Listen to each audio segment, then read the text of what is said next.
Yo guys, welcome back to the Uncle Sharma channel. You know what time it is. Tomorrow we got a big match against Parma, so preview time. And it's a tricky match. Obviously we're coming from that draw against Sassuolo that even thinking about it now, it hurts still. Gagliardini, no comment. But you know, ever since that match, the Interisti mood has been lifted a little bit thanks to that Hakimi news that came out yesterday. But I saw that, if you saw my video yesterday, I think I was a little bit too excited, almost like made it as it was official that he was coming. You know, it's still not been confirmed, and we know how the transfer market works, so please take that with a grain of salt, because now if that transfer doesn't happen, I'll look like a mug. But yeah, moving on to the Parma match, as I was saying, it's going to be a tricky match. I'm not as worried about this match as I was about the Sassuolo match, because you know, Sassuolo is just, they're the bogey team. There's no other way around it. But Parma, even though they're doing better than Sassuolo in the league and they're a better team this year for sure, they're 7th to the table.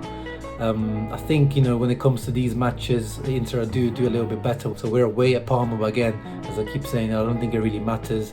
Looking at Parma's form as well, they have pretty much the same point as to do home and away, so I don't think they're really affected by this home crowd advantage anyway. So it's going to be a tricky match either way. Obviously, the main people to watch out on Parma's team, no surprises. Dejan Kulusevski is the main threat, the main guy. You know, the guy that is going to Juventus next year, as they've signed him for around 40 million euros plus bonuses. You know, quite expensive for a 19-20-year-old. But you know, I've seen a lot of Interisti. Obviously, we were heavily linked with him, and apparently we wanted him quite heavily as well. But Juve got the signature, and I've seen Interisti kind of change the tune. Before, they were really impressed with him, and after Juve signed them, I've seen people saying like, "Oh, it's good that we missed out." But I still think he's going to be a really good player in the coming years.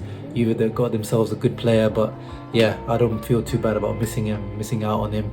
But yeah, he's the danger man. He's got 6 goals, 7 assists, one of the top assisters in the league. You know, he's in Parma. Recently, they've been playing a 4-3-1-2 formation, and he's been sort of the CAM position. But you know, he's kind of got a free role in that system. He likes to drift out to his right. He's left-footed. Apart from Kulusevski, obviously they've got their top scorer this season, Cornelius, who scored a hat-trick the last match. You know, he's a guy, he's a journeyman who's been all around the world. Danish big striker, big lump of a striker. But you know, this season he's really stepped up. This season he's got 11 goals, and in general, like, his touch and play has improved a lot. Some people have even been saying that, you know, he could be an option for a Lukaku backup for next season. And you know, if Parma give us a low-cost option, it could be there. Obviously, we got Gervinho as well. You can't forget about Gervinho, the speed demon, still terrorizing defenses at his age. But you know, obviously his final product has always been what it is, but still someone to watch out for on the counter-attack. And Parma are a dangerous team on the counter-attack. But anyway, enough about Parma. Moving on to Inter, we've got a lot of injuries and issues that we need to deal with. Skriniar, first of all, he's been banned for 3 matches. You know, we saw last match he had that stupid red card he got, and then apparently he swore at the referee, or blasphemy towards the referee. You know, 2020 game banned for blasphemy. But yeah, it is what it is. Coming to replace him, the reports are saying that it'll probably be Diego Godin, who finally seems to be match fit to start a match.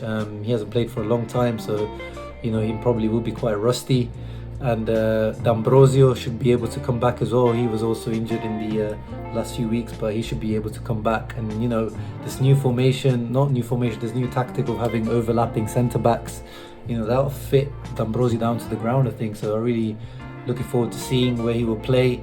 I think he'll probably slot in a left centre back, because you know, he is a bit more two-footed than Godin, and we'll see probably De Vrij, you know, staying in the middle. Bastoni is also having some physical issues apparently. Barella has been struggling. Last match he didn't play, obviously, but apparently he should be okay to start. Brozovic is still 50-50. We're not sure whether he'll be able to make it. We've seen him that he's back up and running, but I don't know if he'll be able to start. So again, the midfield, Borja Valero might need to start again. And Gagliardini, even though, you know, whatever he did in that last match, you know, he's still, you know, we haven't got really much other options. I don't think Antonio Conte is not really known for putting faith in young players like that. But I feel like Agume deserves another chance after he played against Sassuolo really well for me. So I'd rather play Aguma than Gagliardini, to be honest. And on the wings, Victor Moses, I think once again might get a start. I think Biraghi did enough to be starting over Ashley Young, because Ashley Young came, the way he played that last match was really not good enough for a 34-year-old. Obviously, I would put him ahead of Biraghi normally, but you know, I think Biraghi in the last few matches has done a little bit more than Ashley Young. Up front, Lukaku, poor guy, man, he has to play every single match. And Lautaro Martinez also been suffering from a few issues, but he should be starting as well. But as I was saying, I'm not as worried about this match as I was against the Sassuolo, and I think we're gonna edge out a win. I don't think it's gonna be a convincing win, but I think we're gonna get the win, 2-1 win. I'm predicting. Lazio lost last match against Atalanta. Atalanta coming back. We should be worried about Atalanta, you know, to make sure we've got this third place nailed down. But you know, if Lazio keep dropping points, we've also got the opportunity to get that second place. Unfortunately, I think we're out of the Scudetto race unless we do something special, which is win every single match, but I don't see that happening. Let me know in the comments below, guys, what are your thoughts on this match? What are your match predictions? Who do you think should start in that midfield? If Barella's still not fit, if Brozovic still not fit, would you start Aguma? Would you keep faith in Gagliardini? Borja Bolero, 35-year-old, would you still play him? What about at the back, Godin, D'Ambrosio? Would you start the Bastoni, or would you put faith in someone else? And up front, Sanchez over Lautaro? Yeah, let me know in the comments below. Leave a like, subscribe, and I'll see you for the post-match, which hopefully will be a positive one. Ciao.